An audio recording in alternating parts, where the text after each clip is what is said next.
Top 4, Provincial Most Wanted Person na aresto ng Paranas PNP. Ang detalye ng balitang yan, ihahatid ni Patrolwoman Cristel Palafox.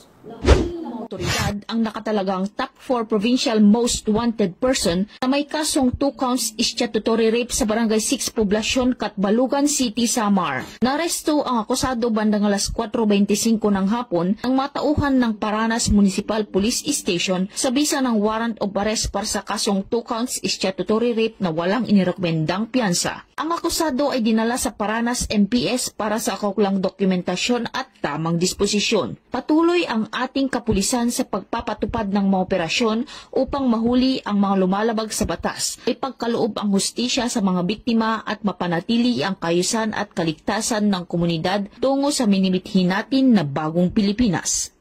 Mula dito sa Eastern Visayas, ako ang inyong PNN correspondent, Patrolwoman Palafox, alagad ng batas, tagataguyod ng Balitang Pulis.